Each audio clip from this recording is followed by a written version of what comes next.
What's up, YouTube? Hope everyone's having a good start to your week. Now, before we get going, why don't you go ahead and subscribe to our YouTube channel and click on the bell so that you're notified whenever there's a new video posted. As you can see, we've already updated the channel with 3 new interviews with Virginia players Brennan Armstrong, Keytaon Thompson, Nick Jackson from ACC Kickoff.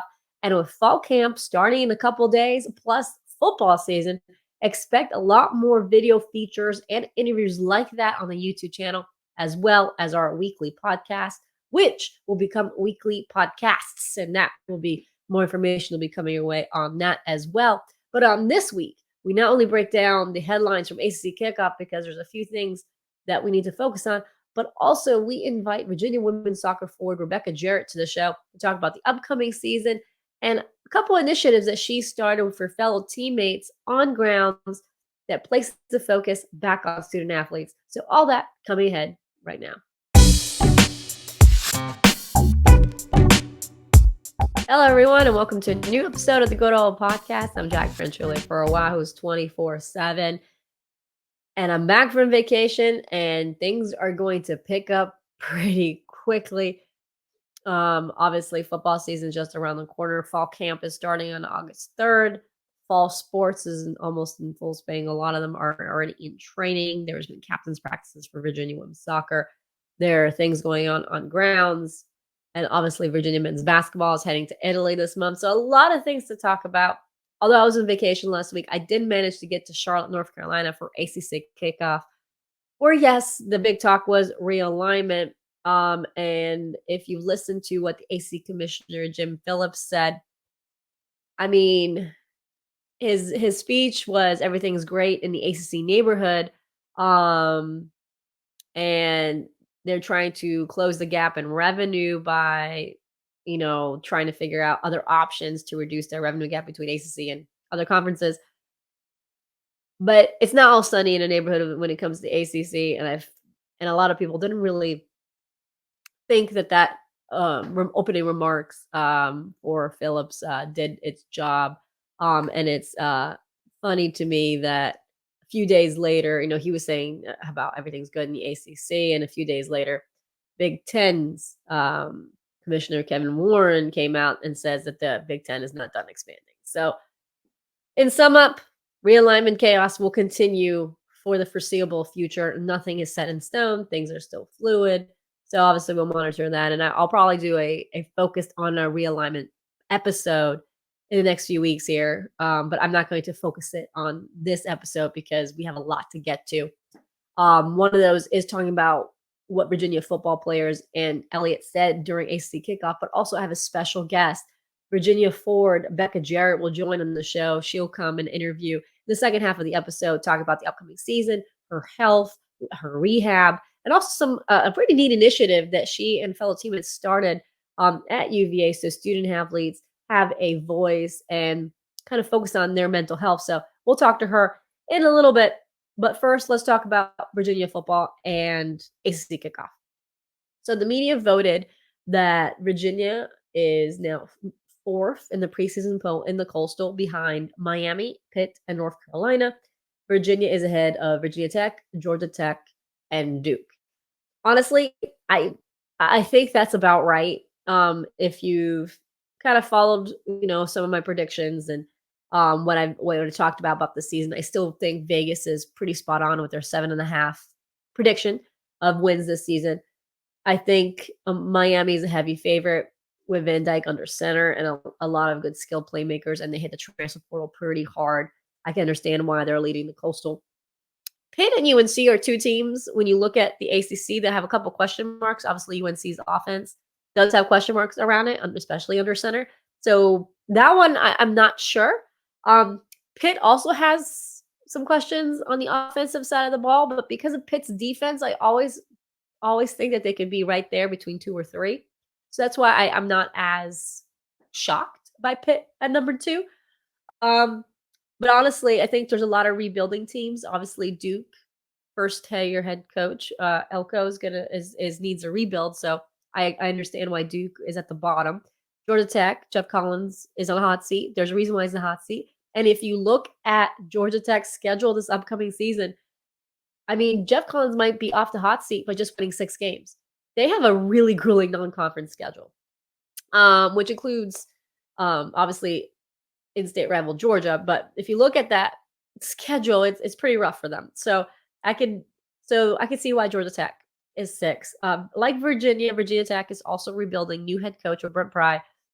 Those 2 are kind of the 2 that you can see kind of switch. The only thing I will say, and I've said this several times, because of Virginia's skill players returning, I could see them having an edge over Virginia Tech this year. Just because if you look at that offense, if the O-line is gelling and is working, and they have more depth in that position through experience and reps, by the time they reach Virginia Tech, I could see UVA beating Virginia Tech if you go one-on-one with a couple of their skilled players. I think the former staff developed a lot of these players really well, or identified talent very well. So that's why I agree there. So that was the big news as far as preseason polls. And then obviously Virginia head coach Tony Elliott, Brennan Armstrong, Keytaon Thompson, Nick Jackson spoke to the media. The biggest takeaways for me, honestly, talking to these guys, they say they answer these questions all the time. And if you follow us on our podcast and House 24/7, we've had access to a couple of these guys several times over the course of this off season, just with how NIL and it kind of works this year. And they kind of said the same thing, that everything is moving in the right direction. I think what stood out when I talked to both Brennan and Keytaon was that they said that the offense felt like it was clicking more towards this latter part just before the fall camp, which is great. They said that, they were doing 7-on-7s a lot. They were really working on understanding the lingo, because that was what Brennan Armstrong told me, was that the biggest difference in the offense when you're trying to adjust is that lingo. You need to be on the same language. You're learning different interpretation, different languages, so you're translating what you were doing in the past. So now he's not as confused as before. He understands the lingo that Coach Lamb, Coach Kitchings, and now Coach Hagan's uses. So he's able to use the lingo, and that's making sure that everyone's on the same page. He said their biggest thing that they want to work on in fall camp is making sure that communication is there. He said last year, last spring, under Stillman and Bronco Mendenhall was there, the offense was able to click a lot during that spring. That's why last spring they were able to click and they were able to get the ground running during the season. This year, he says, the fall camp is where they're going to have to click a little bit more, but they're moving in the right direction, and they felt more comfortable. And he said, I expect it to be more comfortable because we are having a lot of reps. So that was the big takeaway from them. And also, they really those 3 guys really bought into the program. You talk to anybody, and those 3 guys have bought into the program, talking about the construction phase, how they're still building a very big house, if I quote Nick Jackson.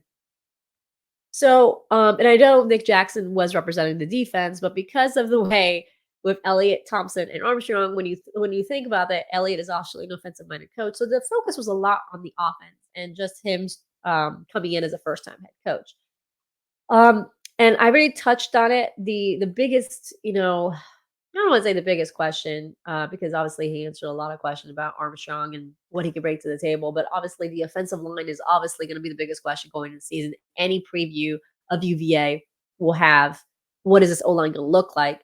And honestly, that's why a lot of national pundits and national analysts, when they look through, see, Virginia struggling at certain parts of the season, although their schedule is pretty good for a first-time head coach and for a team that possibly needs some time to gel that offensive line.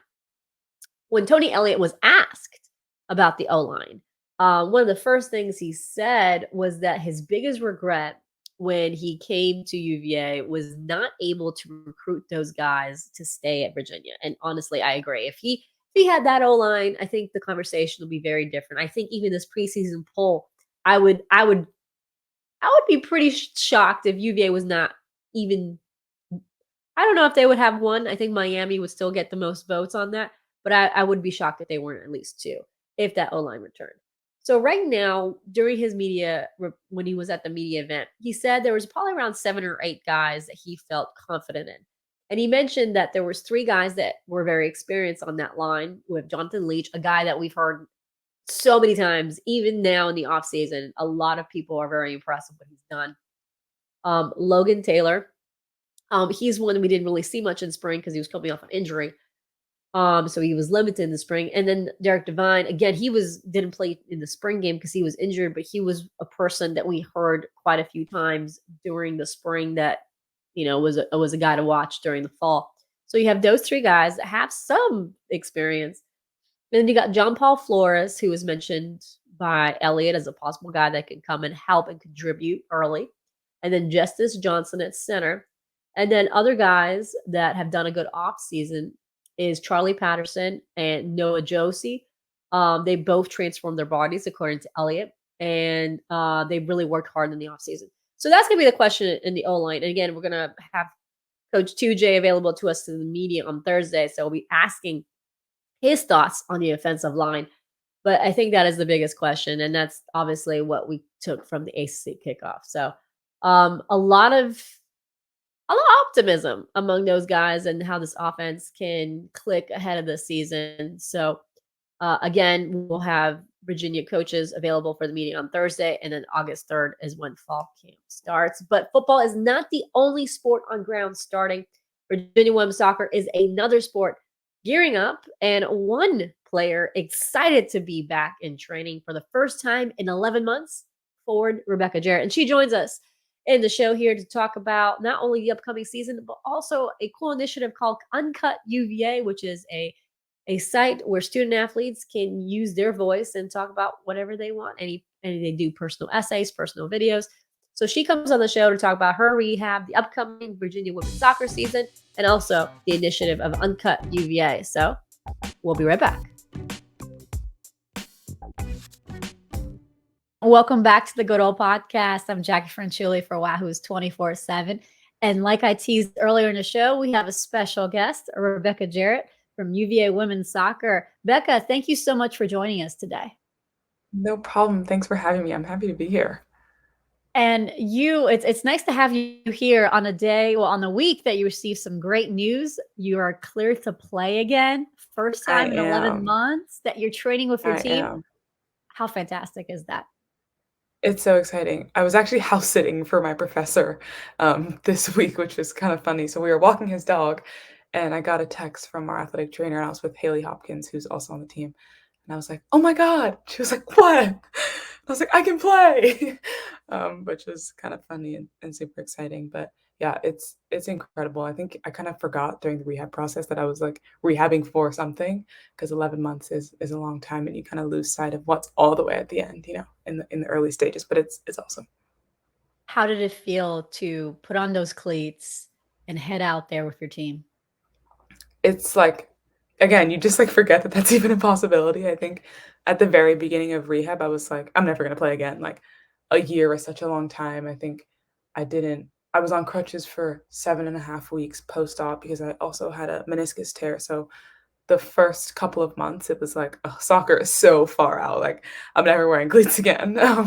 So I think like this week, especially getting to not only put them on, but to like train and play and be involved in some of the things we have going on is like unbelievable. I kind of forget, like I said, that that was even going to happen. So it's been awesome, and it's so exciting, and my team is great. So it's been a good week so far. It must have been so frustrating. I know every injury is frustrating because you have to sit on the sidelines, and like you said, you're sitting on the sidelines for almost a year. How did you manage that mentally? Because a lot of people talk about the physical aspect of recovering from an injury, but mentally it takes a toll on you because you're not playing, you're not contributing, and it's that frustration level that can kind of delay also your recovery if you don't really manage Yeah, it's definitely difficult. I had decided to take my COVID year, so I knew I was going to be returning for a fifth season with that additional eligibility, but I'd obviously planned that before I knew I was going to get hurt. So I think I was super excited that I had done that, but it was also really sad for me at the same time that it was like I was getting back a season that I kind of lost. It wasn't like an extra one anymore.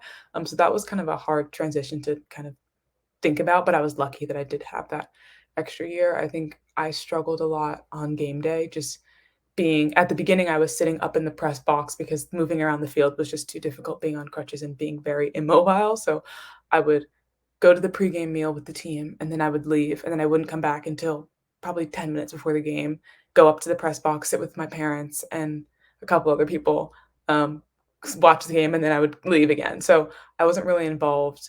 At the very beginning, I wasn't even going in the locker room because getting up and down the stairs and in the elevator and all of that at Klockner was so difficult. Just it was logistically impossible. So it was like I was a complete fan. I had no involvement with our team at the very, very beginning.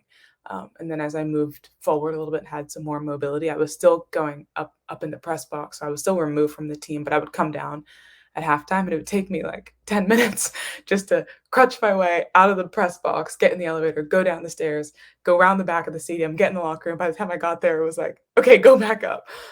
So I wasn't super hands-on in that phase. I was also doing my rehab during team training because it was hard for me to manage my schedule. My schedule was super tight in the fall, and it was really not optimized for an injury. So I was not going to practice. I was not present in the games. I was in and out of my own kind of stuff during meetings and things like that. So I was very removed, like just from a social standpoint from the team.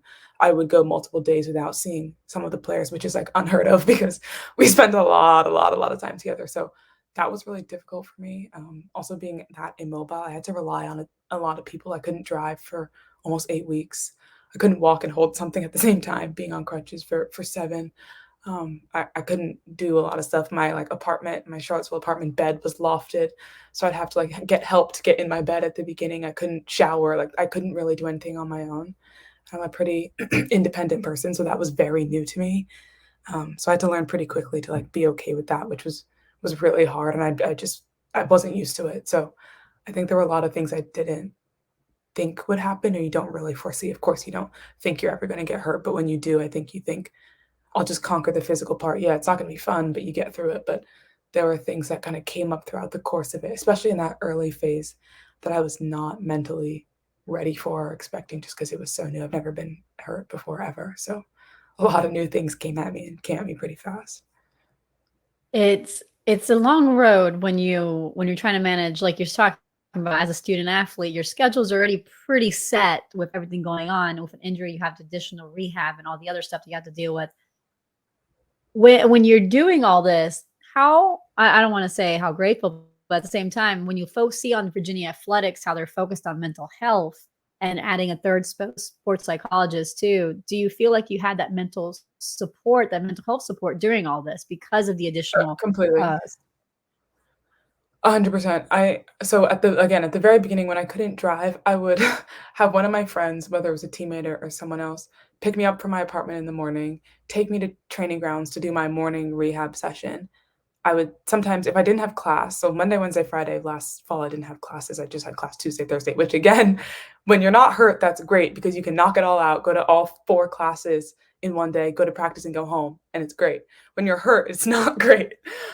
So I would get dropped off on Monday morning, go to my morning rehab session, and then I would go to the locker room and sit in the locker room all day because I didn't really want to have someone else pick me up, bring me back home, and then pick me up again. So I'd stay in the locker room all day, do my homework, and then go back to training into the athletic training room, do my evening or like afternoon kind of rehab session, and then have someone pick me up and bring me home. So I was spending 10 hours at training grounds, which again is not what I was used to. And I think after a while, this sort of like monotony of that routine started to really wear on me. So I started going to see one of our sports psychologists here and just kind of like talking through the things that I was feeling because it is a lot to I have great friends and great family members, but that is a lot to kind of put on them and ask them for advice when it's uncharted territory for them too. So I was very grateful that I had someone to go to. And at the beginning, I didn't really know what I was walking into, to be honest. I was like, I just need to speak to somebody. I'm just going to go. And then as I kind of got into a routine with that and was going at my peak, sometimes twice a week for, months, I'm so grateful to have had that and to have found that fit.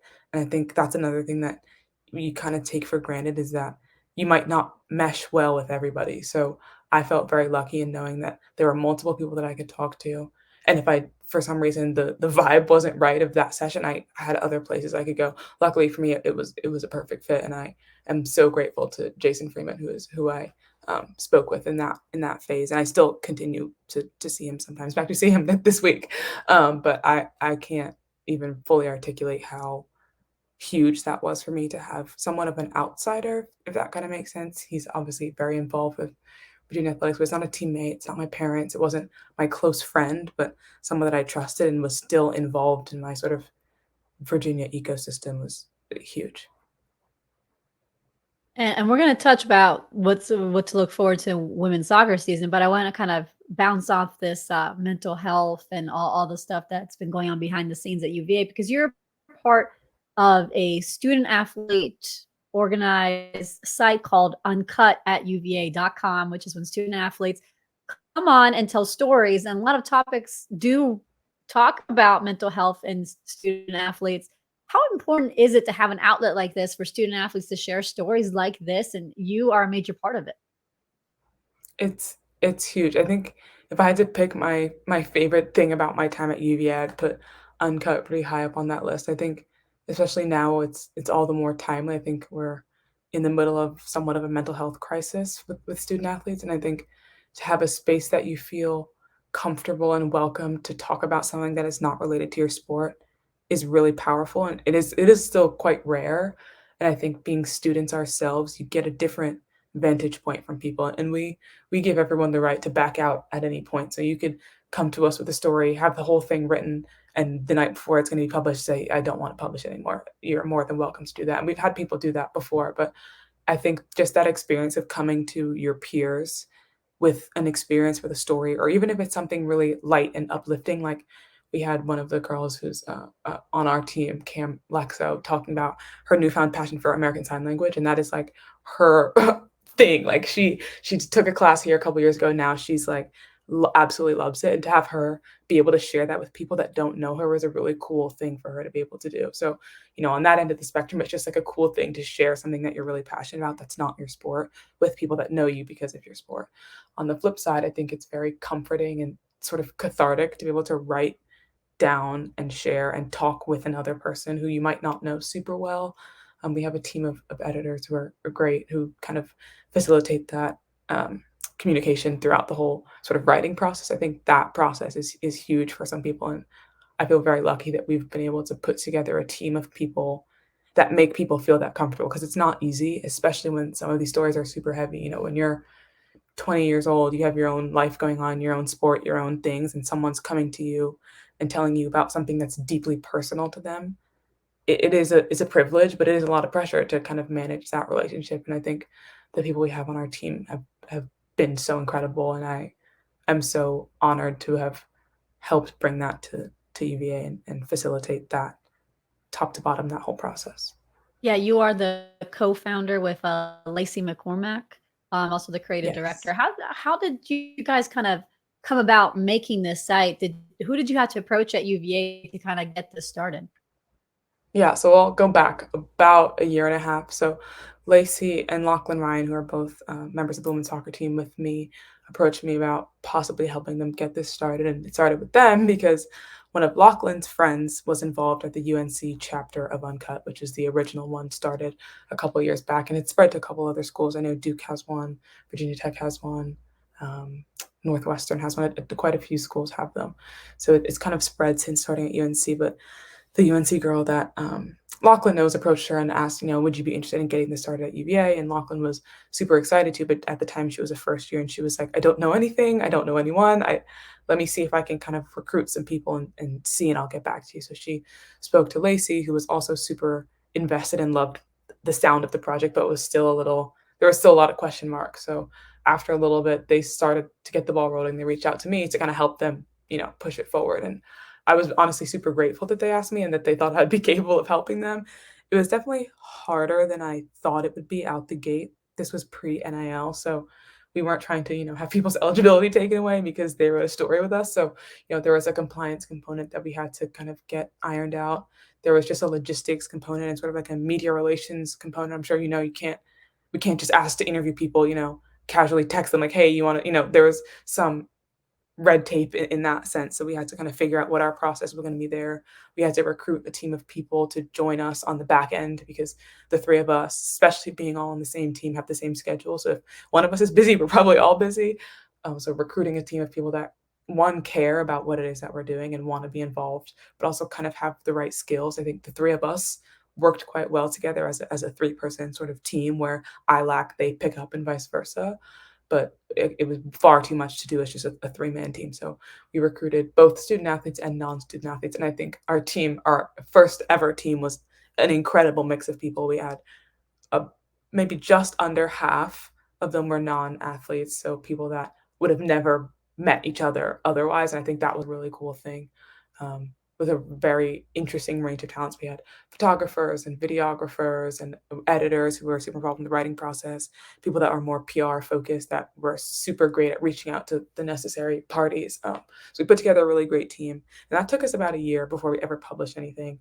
It took me a very long time to build the website. I have no website developing experience at all, so it was a really like a learn as you go kind of thing for me. So that took a long time. There were a lot of moving parts that I don't think we realize, and in the moment you kind of lose, like I said about rehab, you lose sight of what you're building until it's built a little bit. So I think when it launched, we all stepped back and we're like, wow, this is a great thing we just did. Like, cool. And now we kind of had to get started. I think the end of that year was really exciting to have put it all together. And then it's just a whole new type of work and getting people to write, getting people excited about it, getting people to read it, because it would be a shame to have these student athletes pour hours of their hearts and their personal lives into a story and it has 10 people reading it. So we're at about 7,500 readers for our first season of athletes, which is huge, especially because we really didn't know what we were doing at the beginning, to be completely honest. But I was, like I said, just honored they asked me to help them at the beginning, and it's become,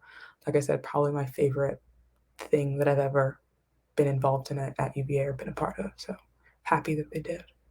And actually, if you're watching us on YouTube, I put the link to Uncut down at the bottom of the screen, uncut at uva.com. If you're listening to our podcast, this will be available on Wahoo's 24/7. So you click on the link so you can send over there so you can check out the site. You can also support the site by donating. If you click on the More button up top, just click support us and you can donate there. You can also send a note or something as well. So just so everyone Thank knows you. exactly where this is, Rebecca, so that Thank you. Yes, they please can check us see. out. Yeah, no problem. And actually, you touched on this. How does these things change with name, image, and likeness? Because there's not much red tape anymore. Does it change how you approach it, or kind of you have to It kind of stick doesn't to the change same anything. process? It's the same process for us. We don't generate any revenue. So like you point out, we are entirely donor funded. I did apply for us to be a CIO, which is UVA speak for club, a contracted independent organization. So we are like a registered school club. So we can get funding from the university through like the Dean of Students office. So to maintain our sort of like operating costs, pay for the website, pay for some of the like management tools. We use a platform called Asana to like manage the stories and manage people and things like that. So that's where all the money goes to. Any surplus money that we generate, we donate. So we did a fundraiser for the Hidden Opponent a couple months back that we donated just over $2,000 to them. So we don't keep any money. We don't generate revenue. So there's no NIL. We don't place ads or anything like that on the site. So there's no real NIL problems for us. But at the very beginning, we had to make sure that our processes were right, that it wasn't going to at least appear to be something that it wasn't. Because like I said, we don't generate any revenue or anything like that. And kind of speaking of name, image, and likeness, obviously it's a brand new role the last year. As a woman student athlete, as a female student athlete, how has it changed the game for you? What are your feelings of NIL? I think when it first dropped, I think when it first became a possibility, it was like a manic, crazy, like, oh my God, everyone has to do X, Y, and Z right now. And I think now we're kind of settling into it a little bit more. And I think in the early days of it, people exclusively thought, I'm either going to become an influencer on Instagram or I'm not going to do anything. And I think people have slowly kind of realized there's a ton of other things that you can do if you're someone that really wants to be hands-on with kids. You could host a camp. I don't think that was top of mind in the early days. So I'm glad that at least in my sort of network of people at UVA and beyond are kind of moving more into settling down on what it is that they actually want to do. So that's a positive. I think on the more negative end, I think sometimes in the same vein, people don't really know what's out there for them. I've been relatively selective, not to say that people are, breaking down my door because they're not, but I've been pretty selective about what I want to do in the very early stage of it. Like that first semester, I think I maybe did two things sort of NIL related, and I have things that I care about and would be happy to engage in things that are just not for me. And I think as a woman, it's important as a male student athlete, as anyone in this space, important to know what it is that you want to do, so you don't just say yes to everything and spread yourself super thin, or start doing stuff that you don't care about or that doesn't really align with your values or what it is that you want to do. And I think for me personally, being a woman and being a woman of color, and I like young people, I've gravitated more towards things that are like speaking engagements for young women or something that's like more mentorship oriented over brand deals and things like that. Not to say that I wouldn't do that and that I haven't done that, because I have done things like that. But I think for me personally, I feel like I'm in a unique position to be a positive figure in young people's lives. And I think if there are ways that that can be sort of facilitated for me, I would jump at, and I have jumped at those kinds of opportunities, at least me personally. I think that's a really cool thing, especially like I said, as a young woman, as a young Black woman. I think that's a really cool opportunity that not everybody gets. Yeah, I think a lot of people forgot that you couldn't do that before NIL. I think people automatically assume it's about cars and money and franchise deals and forget that you couldn't even talk to a little girl's soccer team, or you couldn't mentor stuff like that. You had to go through so much red tape. You couldn't even use your name to raise money for a charity. Yeah, So that opened a lot of doors, like in that respect. it did. And I think that's something that, again, like I said, for me, the first NIL thing that I ever did was a positive body image seminar. I want to say that was in December. I have no concept of time. But back then, I've spoken at a seminar with a couple other student athletes. Deanna Ordonez and Cam Lexo and Laurel Ivory were three people on my team who also participated in that. Something like that would never be possible. And yes, we were paid for it, but I would have done it for free. But I just think those sorts of things you don't think about as being an NIL deal. And I think it's almost a little uncomfortable to call it that, because those sort of relationships and that setting of young girls and their mothers and us is such a like intimate space that we just didn't have access to, and that wouldn't have been what it was if it wasn't for NIL. And maybe we could have done something like that, but it would have to be structured in a way that strips us of kind of ourselves a little bit. And it's hard to get the word out that we are going to be doing something that's personal and related to us as the people we are, not as, four women soccer players, without being able to say that you're a soccer player, because you lose that connection of who you are and what you do a little bit. And a lot of the girls that came to that event are girls that I know are fans of our team. I see them at Klockner on Thursday and Sunday. So that is a really cool thing to be able to do. And some of them I've never seen before and I may never see again, but I know some of the people that were there, some of the young girls have been to our camps since that we've had, our team runs residential and clinic summer camps. I've seen those girls that I met then at those camps. I've seen them at games. So I think that's a really cool, like I said, opportunity that pre-NIL was just impossible. Or maybe it was possible, but it was logistically a nightmare that you just don't do it. So it's awesome. Yeah, I think a lot of people didn't realize how much a student athlete couldn't do before Agreed. NIL. Sometimes you Agreed. couldn't even do a work study because it Yeah. was very, very difficult to manage everything.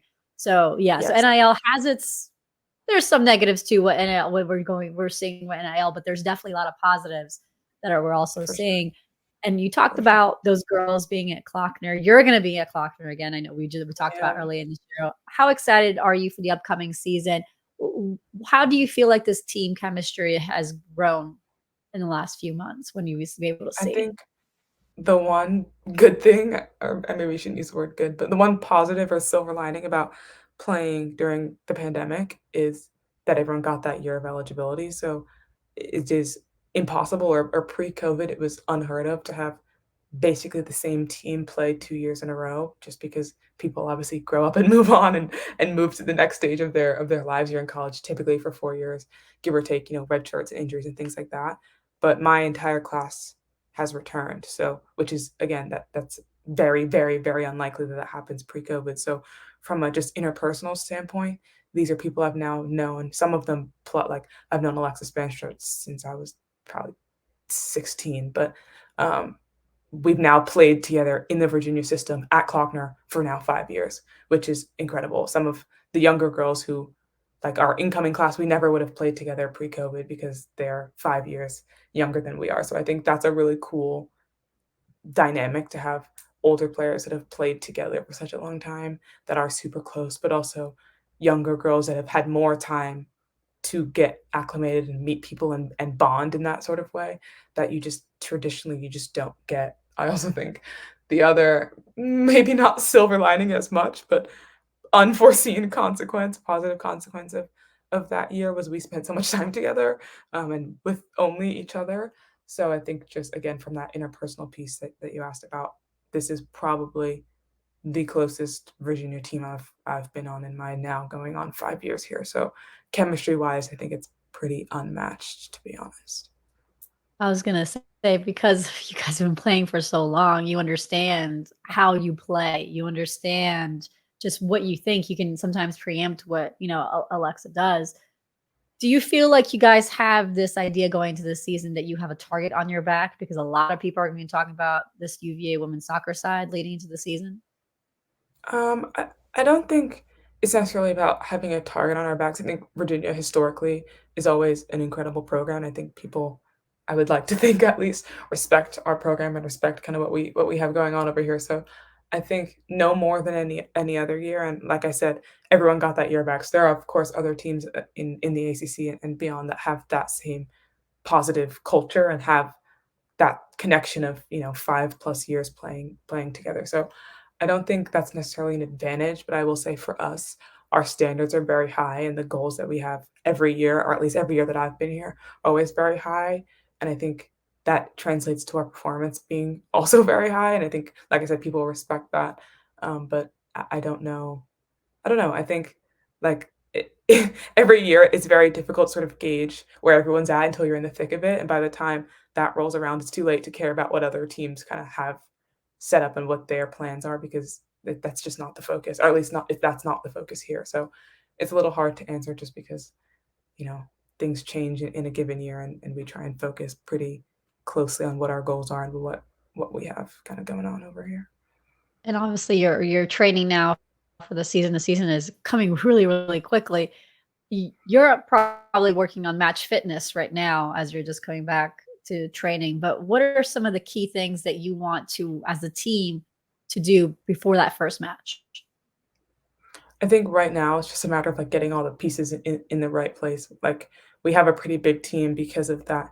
On the one hand, it's great that we have a full class staying, but then on the flip side, we have an incoming class of 6 girls. So that swells the team up a little bit artificially. So we have a lot of numbers, a lot of moving parts, a lot of things kind of going on, having a much bigger roster. So right now, it's just a matter of getting everyone on the same page because 30 plus players is a lot, and that's not typical of a Virginia team to be as big as it is. So that's just kind of a new layer of stuff to figure out and to manage. But I think we've been doing really well at that in this sort of like preseason phase that we just have captains practice. I think this has been one of the better ones I've seen again in my time here, at least, just from a consistency standpoint. And I think our team's always very competitive, and that's one of the key things I think that makes Virginia historically a great women's soccer program is that everyone is very competitive in that kind of way. So I think right now it's just a matter of again figuring out sort of what works, what doesn't, how our style is going to evolve with new players. We always kind of have our core principles of how we play and what we want to do, but right now it's just figuring out sort of how we fit into that, adjust it if needed, and kind of move into the actual preseason. It's coming around pretty soon, starting August 1st, and then get into the games and off we go. Well, I'm glad that you're starting to go and you're all cleared. That was the first thing you told us when we got on this call before we start recording was that you were just excited about that. So I'm Yes. happy for you, Becca. Thank you. Thank you so much. And obviously, again, I'm just going to say this again because they do so much great work. So again, it's uncut at uva.com. So again, these are student athletes telling their own stories. They're more than student athletes. So I really recommend you guys heading over to that site and reading and watching what they do. It's a lot of great stuff. And I'll be Thank you. adding the link to our comment session on our YouTube and also putting it on our site on Wahoo's 24/7. So Becca, thank you so much for joining us today.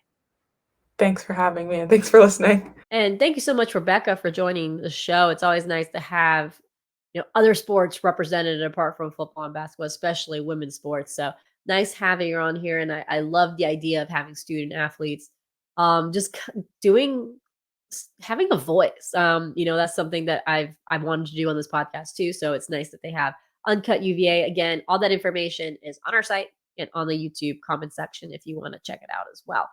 So again, a lot of stuff is happening on grounds. Not only fall sports is gearing up, we'll have Tony Elliott and assistants available to media on Thursday.